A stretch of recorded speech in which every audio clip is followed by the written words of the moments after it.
Hey everybody, welcome back to another episode of Gavinsky's Tutorials. Today is a big day.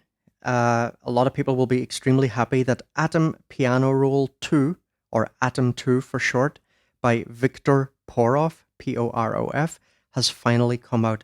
This has been the most anticipated iOS release in a long time.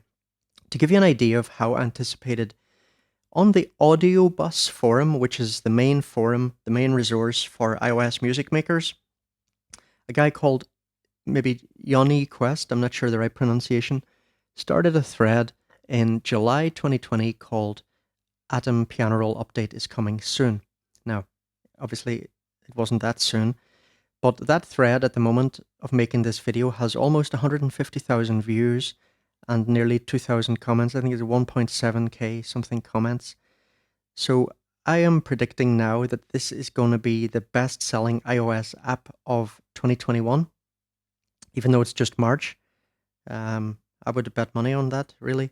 This is going to be an absolutely huge release. I mean, the thing is, even even for people who are using other DAWs, for example, I mean, I'm using AUM here. So AUM doesn't have a built-in piano roll. So a powerful piano roll is a really, really important tool for people who are using something like AUM. But even for people who are using other things, you know, Cubasis, Aurea, and so on, they may find that this is more powerful than the inbuilt piano roll. Now, I don't personally use those DAWs, but I did ask Victor, and he doesn't strike me as a bragging kind of a guy. Like, he's very humble. But I did ask him, you know, do you think that this is probably now the best piano roll on iOS, including all those other DAWs and stuff? And he said, yeah, he does reckon it's the best. So I'll be interested to hear your ideas, especially if you're someone who's used a lot of different iOS DAWs. What do you think of this? Write something in the comments below. Now, another thing, I've got 5 copies of any app by Victor to give away. So basically, you could win a copy of Atom Piano Roll 2. Or if you prefer, you could win a copy of his other app, which is actually a collection of apps called Midi Tools. All the details of what you need to do to win are in the pinned comment at the top of the YouTube comment section. The winners will be announced roughly 2 days after this video. Actually, I'm going to be getting some eye surgery in 2 days. So if there's a bit of a delay in announcing the winners, please forgive me, but it should be roughly 2 days after this video that the winners get announced. Also, if you're watching this in the future and that you've missed that giveaway, why don't you subscribe to the channel so you don't miss out on future giveaways and don't miss out on very detailed videos on iOS apps. All right, is there anything else I want to say before we get started? Well, let me just explain something about the video. So, as I just mentioned, I'm going for eye surgery. I have had vision problems slowly worsening the past few months. I cannot do a lot of screen time at the moment. So I'm going to sit down this afternoon. I'm going to make the best video that I can. How deep it goes is going to really just depend on how things go. No matter what, I'm very sure that this video is going to be extremely useful for you. Let me just mention then, before we get stuck in, the main things that I'm going to talk about. So these are basically the benefits of this app. I'll also say something about what it's lacking or what is coming in future updates. So this is still the introduction, right? I'm going to show or talk about these things in more detail later. So first thing is that it has some really, really cool integration with controllers like Launchpad and things like that. Particularly for people who are using AUM, it has some really, really cool features in that regard that I'm going to talk about. It also has really cool inter-instance integration. There's a feature called layers, for example. Let me see, where is that? Let me turn my mouse on. It's these Bluetooth mice tend to turn themselves off if you haven't used them for a few minutes. Okay, here we go. Right. So there's a thing here called layers, which can show you the notes on other instances. I'll show you that later. Also, the clipboard will, in real time, update across different instances. That's an extremely powerful feature. It also has some really cool tempo and rhythm related features. For example, you can freeze notes in time by turning the tempo down to naught. It has extremely powerful swing features. It has latency features. It may not be obvious to you now what I'm talking about with latency and why that would be useful, but it will become clear later in the video. It's got really cool probability features. For example, you can reduce the number of notes that actually get played in any given piano roll. It'll sort of randomize that, so that can help you to make on-the-fly changes to sequences. It's musically very, very interesting. What else? What else? It's got very, very good note editing features and note entry features. For example, it's got a per step note entry feature, and I'll talk later about why that is so useful. You can do some cool things, like, for example, you can create drones. You can make certain notes sustain indefinitely.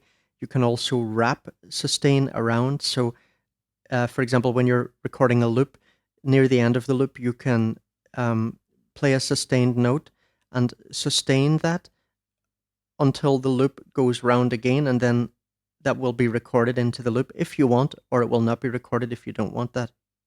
That's a powerful tool. It's got a bunch of different scales, so you can get it to quantize your scales either while you're recording or after. It has, in fact, a whole bunch of seriously powerful quantization features, a lot of control over quantization, and you can do non-destructive quantization.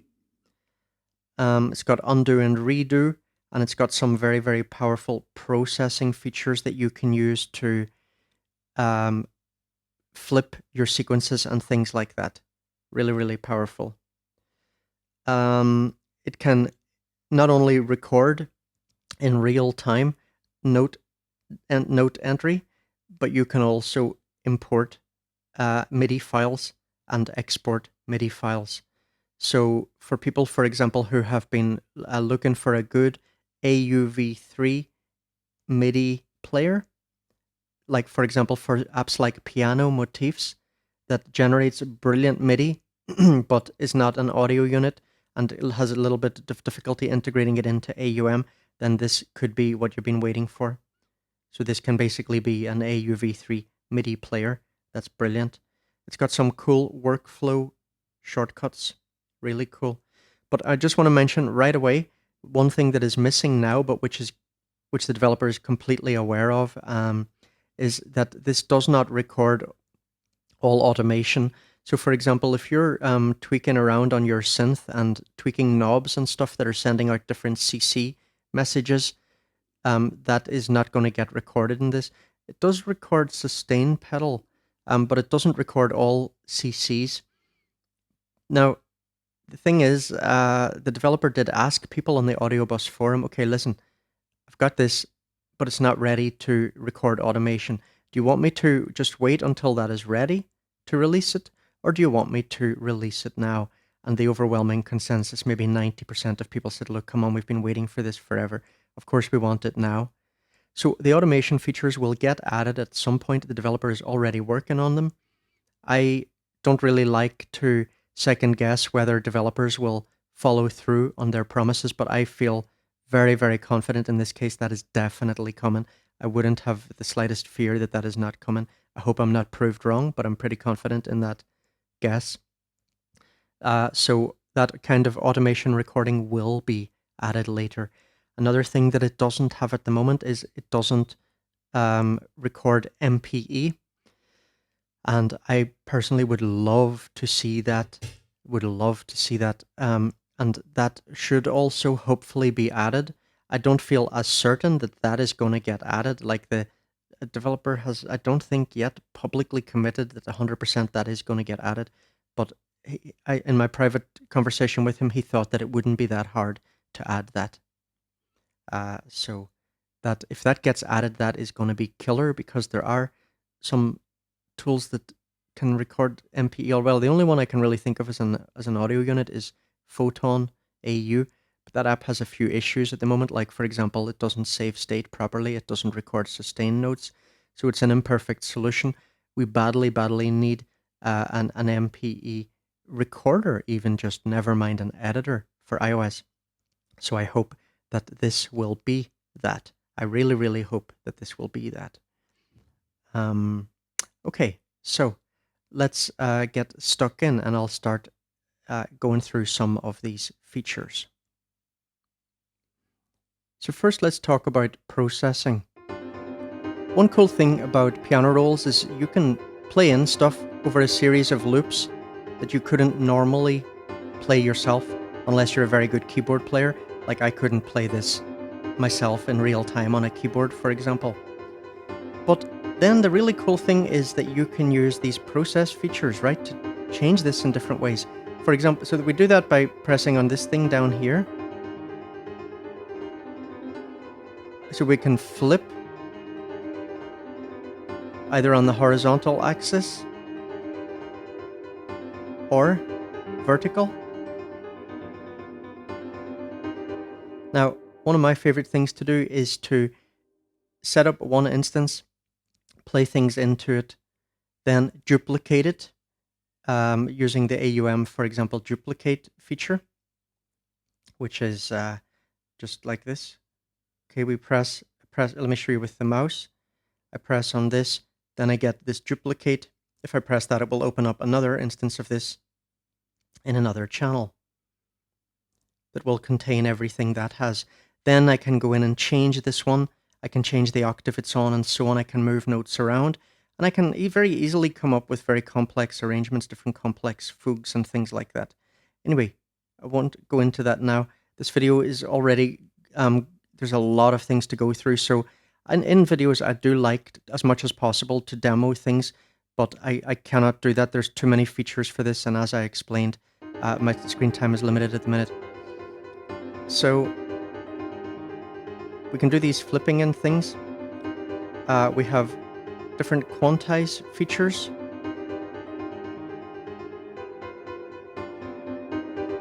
Including kind of weird stuff, you know, quintolets. Or sorry, quintolet, septolet. I mean, I never even heard of these. Now, what's also cool here, by the way, is if I press process again, we come back to the main screen. We also have this undo button.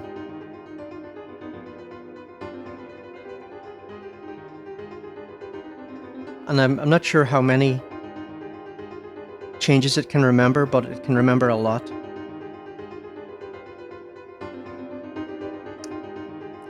We have swing with a lot of different options. We can keep, this will be a non-destructive quantization, or we can bake, that'll be a destructive quantization. So if you just use keep, you can go in and you can reset it at a later date, turn it back to normal. If you bake, you can't change it back to the way it was. So Victor told me that he thinks that no other app has, you know, this amount of control of swing. Well, maybe there are some Mosaic scripts that do.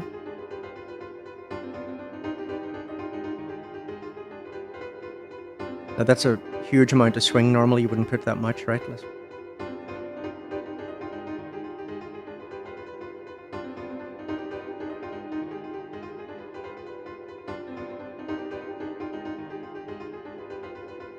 Anyway, I'm going to take that off. So that's swing. And you have actually really like total control over the size of the units here.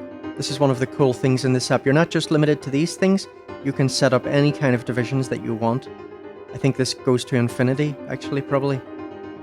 Seriously powerful.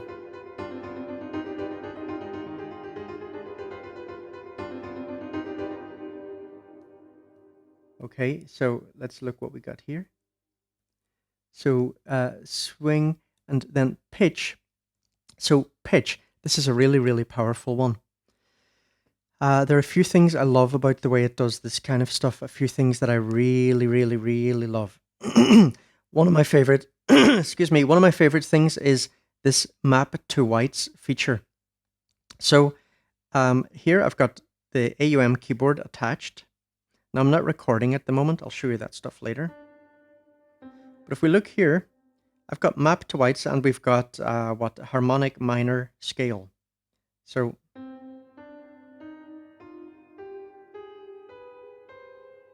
All I have to do is just play those white notes.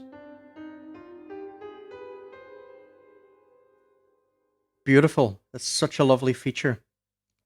If I change to something, let's see, for example, let's see this minor pentatonic. Okay, now, first of all, you can see it's already quantized it. Let's have a listen. Right, so it's quantized it to that. But let's see now what the... So you see here, because it's pentatonic scale, right? So there's a much smaller number of notes than in a normal scale per octave. So when we play these ones, they're just empty. So all you got to do, is play around.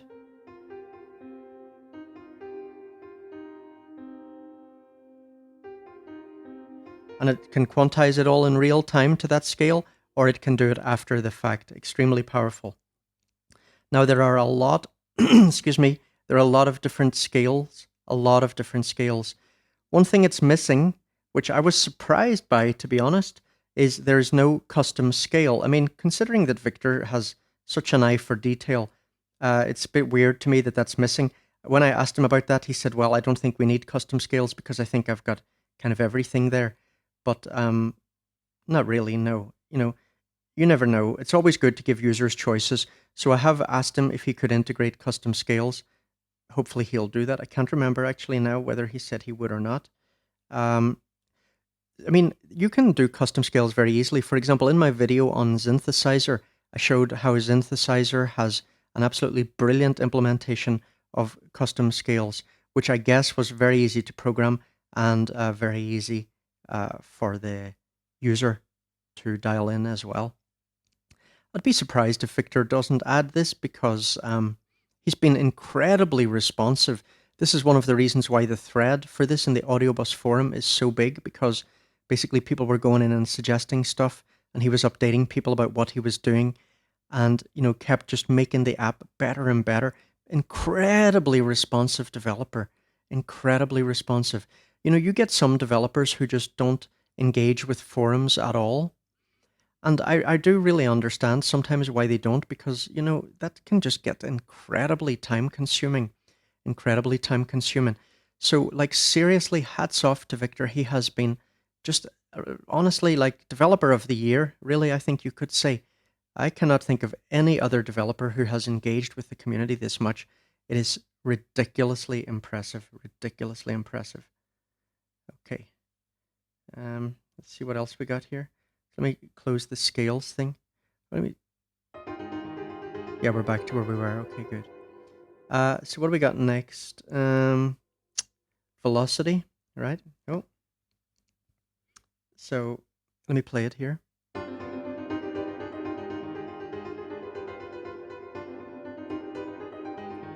So first of all, we can do a velocity offset, so that will reduce the velocity. Now it doesn't happen until the next bar. Now, by the way, normally you're just going to use your volume slider for this. By the way, double tap resets to 0. Now, but this is very cool, right? Velocity chaos. So this will bring in randomizations into the velocity. And we can control, we can have just subtle amount of randomization or a huge amount of randomization. So this is brilliant, extremely powerful.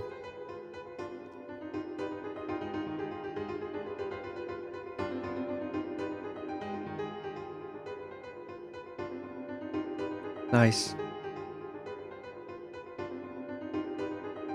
Then here you have this bake all and reset all. So remember, if you have just pressed keep, then you can reset. If you bake, then you can't reset. I hope I'm not wrong about that, but I do think that is the way Victor told me that it was. I do want to mention, by the way, that at the time of making this video, when I first started a few days ago exploring the app, there was no manual, and then one of the beta testers has started working on a manual, but it's currently incomplete. Victor was actually nice enough to do a phone call with me. We did a FaceTime together and we went through some of the features together. But there's a lot of stuff and without a manual to refer to, there may be some things that I forget or get wrong, but I'm pretty sure that 99% of what I tell you is going to be accurate. Okay, so that's process. Now, then we have move. So here you can see we have changes on the right side of the screen and also on the bottom of the screen. Now, I'm going to go out and pop into a different instance with different music in it to show these to you. Now, I'm glad I popped out there actually, because when I did, I saw there was a new update to the beta, and that's pretty cool because we've had something nice added, which is more configuration options. Before, we just had this default configuration where everything is a bit smaller, and we had this style. So if you can see, if you look at the contrast, this font is really a bit too faint. I really didn't like that. So much, much better now with this. So we switch to sausage fingers. And Roboto. And now we have much better contrast on the screen. So I'm glad that got added. Let's just look at some other things while we're here. So here we can open files, right? So we have files app integration. We can share, import MIDI, export MIDI, set configuration, set style. We looked at these already. By the way, there's also been something where you can, like if I go into files, if I go into files and I open up Atom, you come in here, there's a README document here where you can read about this. So look at this. Atom tool lets you extend it with your own code. You can control hardware devices by adding support for new controllers or completely changing the behavior of existing ones. So you can actually come in and like make your own changes to Atom. So you can change the style, you can set up custom configurations for controllers and things like that. Absolutely crazy. I know Victor is very proud of the fact that he did this. I think, man, there's been so much attention to detail in this app. It's absolutely incredible. Developer of the Year, without a doubt. Okay, down here we have this, some stuff related to enabling or disabling different controllers. Let's close that. Then we've got some other things in the interface that we'll take a look at. So up in the top left, if we click here, we get this thing opening, which shows us, and we can change this as well, the track, the slot, color, through input, mute output, global transpose, latency. Let me just talk about a couple of things here. One thing is that this has pretty amazing integration with different controllers and things. Like if you're using a controller like this, right, where you've got different pads and there are colors, well, you can actually get incredible integration in AUM, where let's take a little look at this. So like here, for example, if I open up, for example, 4 different Atom instances here, this is basically column 1. This is column 2, right? And then we have our rows. If we look back at this picture, so, this pad here would correspond to this. So if we want to trigger this, we would trigger it using this pad here. And so inside this, right, we have these different things where we can change these details and we can change the color and so on. Another thing, by the way, so let me show you this. It's not there. Okay, hang on. If I click on this, okay, right, yeah. If I long press, let me see if I can do this with the mouse. There's some things that a mouse doesn't. Okay, it does work, right. So if I long press on this Atom piano roll up here, if I long press, and then we have this customize node color, I can actually choose a color, right, for this particular node. And you see that's changed here, and on the controller, this would also change. It would become that green color. So that's really, really cool. Really cool. What else have we got here? Okay, thru. What's this thru for? For example, maybe you want to just send in note data from your keyboard, let's say, and maybe you want to use that to launch clips and you don't want it to actually play, then you would just turn this thru input on. What's another thing that I'd like to look at here? For example, okay, it's got global transpose. I think that's clear enough what that'll do. Latency. This is very useful. So one thing you could do, for example, let's say you're triggering a sound and let's say you don't have any chorus options built into that sound. Well, you could have several instances of Atom sending the same note patterns, but you could adjust the latency a little bit of each pattern, and that will thicken out and fatten your sound. Another thing that you could use this for would be if you want to program in drums, and let's say you want some of your drums to fall behind the beat, you want others to fall a bit ahead, then you could just put those in using different instances and adjust the latency of each instance. So really a lot of attention to detail here. We click on the next one. Let me use my mouse. Click here. Channel. So then we can select the channel that we're using to output. What else? Okay, so let me scroll along here at the top. Don't want to do that. I'm still getting used actually to this sausage fingers one because I've been used to the other one. And there's some things like, where's undo, for example? Why is undo not working there? Right, okay. Let me zoom out here. Select. So one way we can select, we just drag, right? Drag to select. If you want to deselect, you just click anywhere outside the selected area. Another thing you can do is double tap on select, and that'll just select everything. Then if you double tap that, nothing happens. If you want to deselect again, you need to press somewhere on the area outside the area that's been selected. If you want to add notes, you use this. Let's show you this. I want to explain about this listen button as well while we're looking at this feature. So this will allow us to turn audition on or off. Let me show you what I mean.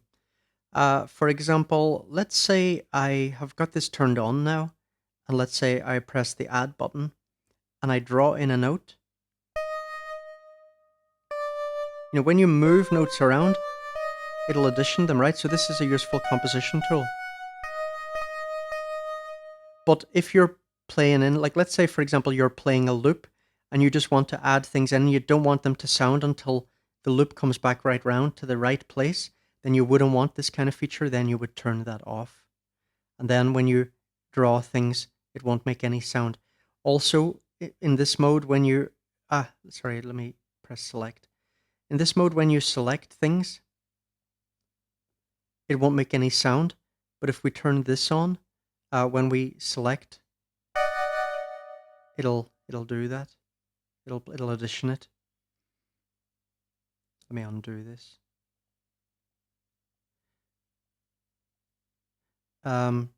This one, by the way, this repeat. So if we do this,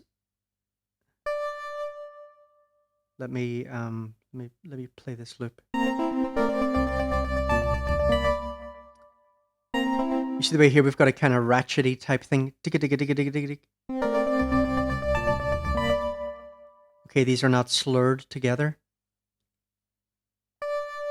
Right. Let's just select that. I could use undo, of course. I'm just selecting and I press this delete button over here, down in the bottom right. Okay. We've also got this slice thing here to cut things. So let's listen. Now, stop. So let's play this. So if we see here, this instance of Atom is no longer making sound, but we can see, maybe it's very hard to see, but you can see still the playhead is still moving. But there's one thing that people, I think, would not notice unless they were told. So if you long press on launch, this whole thing will open up. So here, these are basically settings for how we trigger clips. So let's say you want to use Ableton style triggering. Well, that has certain characteristics related to the way that you press the various pads, right? What's going to happen when you have a note on, when there's a note off, and so on and so on. So we can see here different settings. Like, for example, we can see here what note will launch this particular instance of Atom. If we want, we can turn on CC triggering, so we can use CCs to trigger notes instead of Atom. So one thing with this triggering, I mean, you could use anything that produces MIDI to trigger. So you could use the keyboard, for example. You could use another instance of Atom or any other app that produces MIDI, right? And you could use notes or you could use CCs. So if we look here, you know, for example, when we're using this kind of triggering, the instance will start playing when we have a note on. And then the next time there's a note on, it will reset, it'll go back to the start, and so on and so on. So we'll see that these things will change as we click along here. Launchpad style, hold, one shot, on release, pickup. We have different characteristics here. I've decided to show you how to launch clips. I'm just going to show you a simple example using the AUM keyboard. This is one of the most powerful features of the app, but probably a lot of the time you're not going to want to use the AUM keyboard or any other keyboard. You might want to use other generative MIDI apps and piano rolls. Like you could use other instances of Atom to trigger other instances of Atom. So one thing is, remember that you want to make sure that MIDI thru input is selected here. If you don't, then when you trigger notes, the notes will also sound, perhaps. So let's press play. Do you see what's happening here? Now every time I press that C-1, it's going back to the start.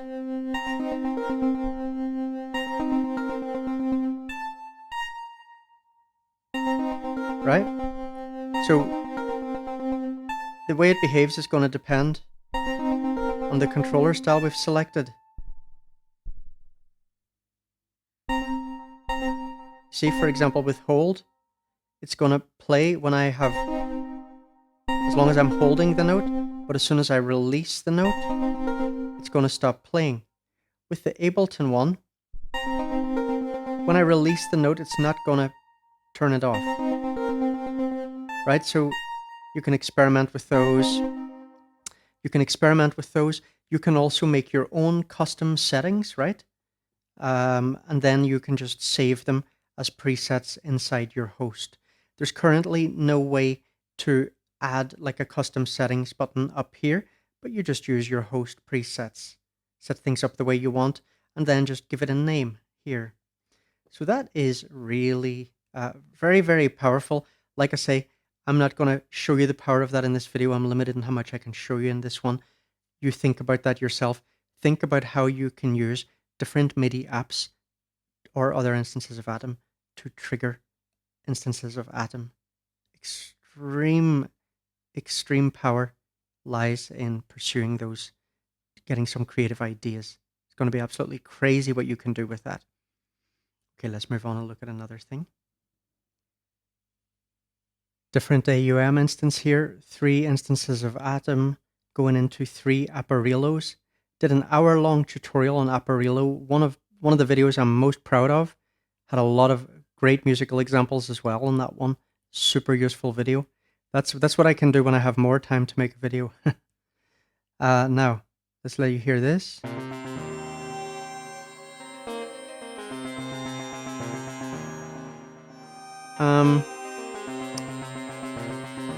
So let's just solo one. I want to show you something very important that I didn't show you just now. So again, if we long press on this stop or launch menu, there's a very important setting over near the end of this. Now remember, because this is sausage fingers mode, we need to kind of scroll along there. In the default mode, we wouldn't need to do that. So what I want to show you is this loop with legato and loop with latch. Very, very important. So if I don't have either of these selected, let me show you what happens. Now, let's say I'm playing a loop, and let's say I play in or draw in a note that goes after the end of the loop. This note here, there's a little bit of release on it, but it's not actually being sustained. But if I turn on this loop with legato, you hear now how that is sustained. And if I hear on loop with latch, what it's going to do is it's going to drone this note.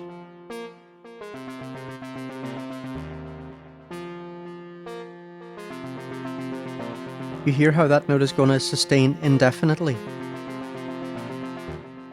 So, like, you can use this to build drones, you know.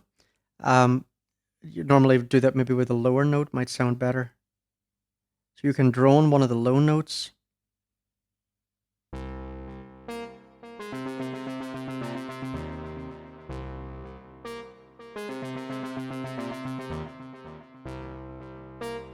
It's starting too early.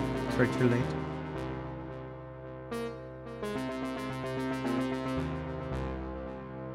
And that's just going to keep droning indefinitely. Really nice feature. Let me delete it. Just use that trash icon. Let's hear.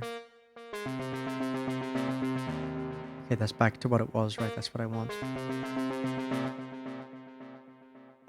So what else have we got? Loop on or off. That's pretty obvious what that does. Again, record on or off. That should be pretty obvious. Step in. If we turn this on, any note that we enter from our keyboard will automatically quantize, and after the note is entered, it will move on to the next step. Let's take a look at that again here. So you can see it's just adding those notes in one after the other, and they all have the same length. Let me, sorry, accidentally pressed trash instead of undo. Just want to undo those. Okay, I'll zoom out again. So let's step in. Quantise. So tap in toggles this on or off, and long press opens up this where we can choose what will be quantized. Only the note on, or note off, or note duration, or any combination of those. Again, long press to close that. The grid. So again, one of the really powerful things, the ability to choose your own. You can choose notes of any length. Basically, you've got all these different ratios here. So, you want 17th notes, quantization, no problem. Same thing with the time. So complete control over your time signature. Next, tempo. So this is not a tap thing, this is a slide thing.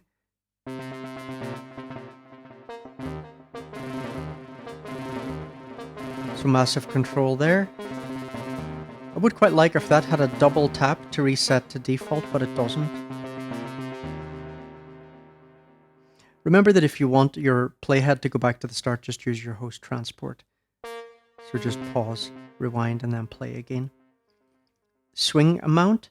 Please remember that if you want more control over swing, you have to do that down in the process section that we looked at earlier. Here, note probability. So let's put it down to about 50%.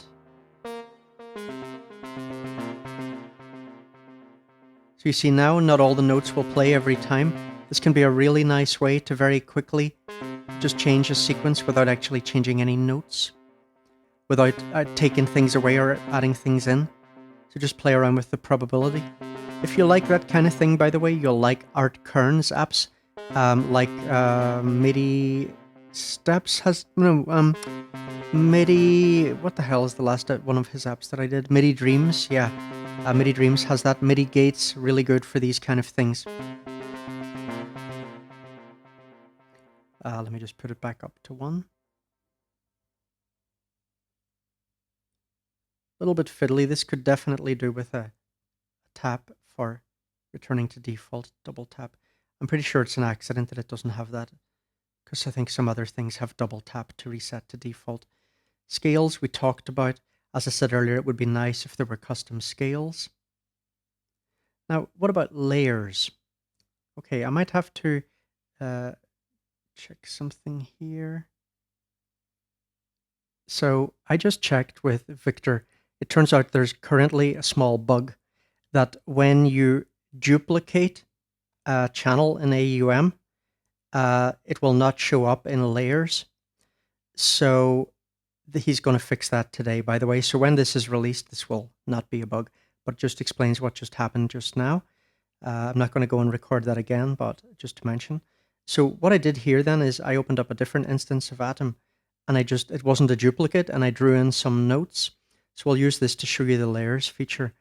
So if I come back to this instance, for example, and I click on layers, now we can see that I can now choose that other clip to appear in here, so I can see its notes, but it won't actually play, right? Whenever I play this instance, when I loop it or whatever, it's not going to play these notes, it's just showing them to me. So what is the point of this? The point is for composition. Let's say you want a few different instances, one to do a bass line, one to do a keyboard part or something.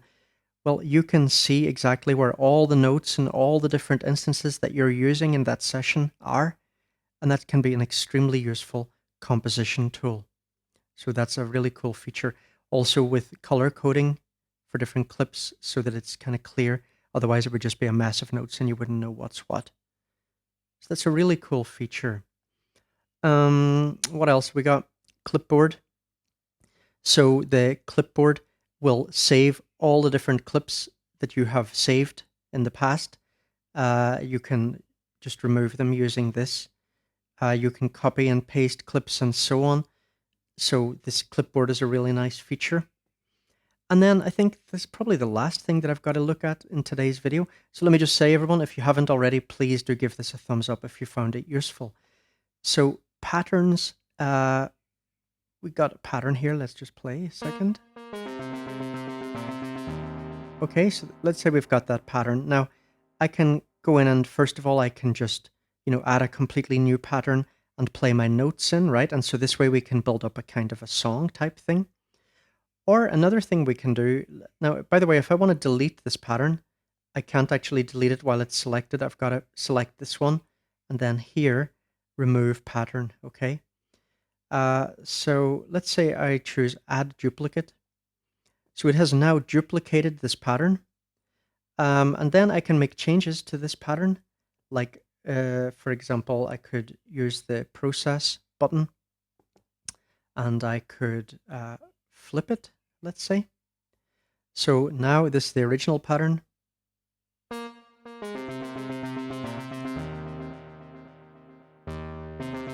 And this is the other pattern. So you can build up a kind of song like this.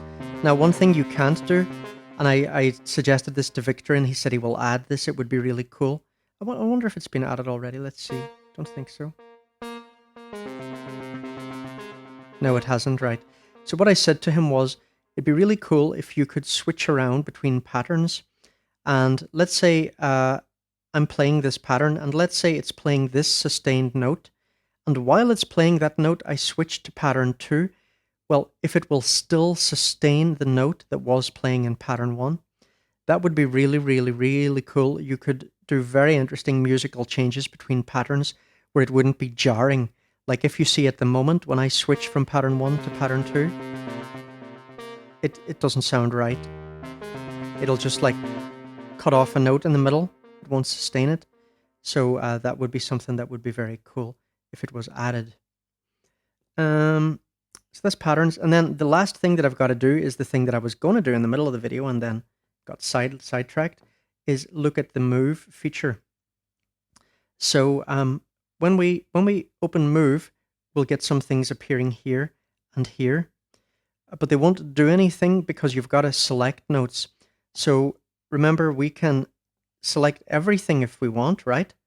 We can either drag or we can double tap select. But what we can also do is just select individual notes, and this can be a really, really interesting thing to do. So let me show you that in action. So I'm going to play this. Now I'm going to select these notes. Now Audition was on there, so I'll turn it off actually. Okay, so now I'm going to move just those notes up an octave, or I could move them down an octave. So this can be really cool to play around with live. Or we can do fifths.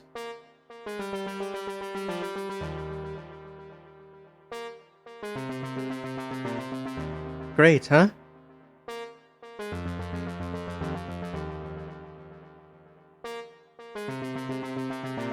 Or we can do semitones.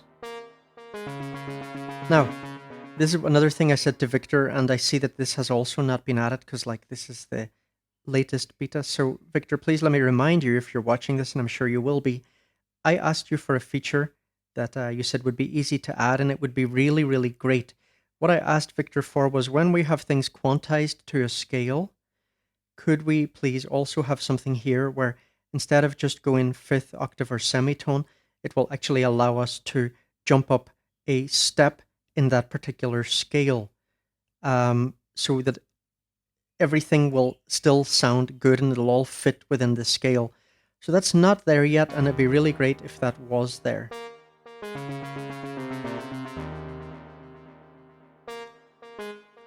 Okay, so that's the ones along the bottom there. And then over here, well, you can see that what we're going to get here is the selected note or notes being shifted backwards or forwards by a bar or by a beat.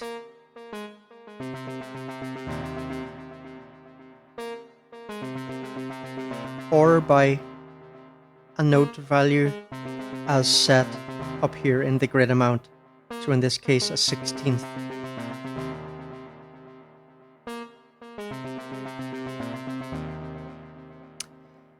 So, I mean, what a superb tool.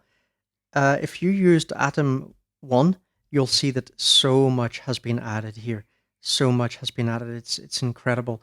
But it's going to be even better. I mean, when the automation recording gets added, it will record absolutely everything that goes into it. If and when MPE gets added, I'm just going to love it so much. I mean, I can't even imagine how cool that will be. For me personally, I'm not all that interested in editing MPE. I just want to record it. If this gets that, I'm just going to love it so much. But even the way it is at the moment, it's a great tool. It's very, very powerful.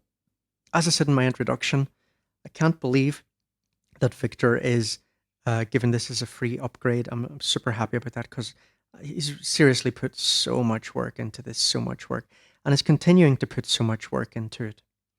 So I've mentioned at a few different points in the video, a couple of small things that I would like to see added.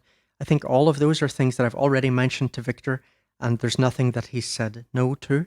So hopefully we'll see a few of those things, like the things that I was talking about just now, for example, where we could move the notes around quantized to the scale. It'd be really a super useful little feature. All right, everyone. So thanks for watching. Thanks for giving this a thumbs up, etc. Subscribe if you haven't already. Go through the archives There's more than 100 videos there that I've done already. A lot of good stuff to keep you occupied. All right, everyone. Thanks for watching, and I'll see you in the next video. Take it easy.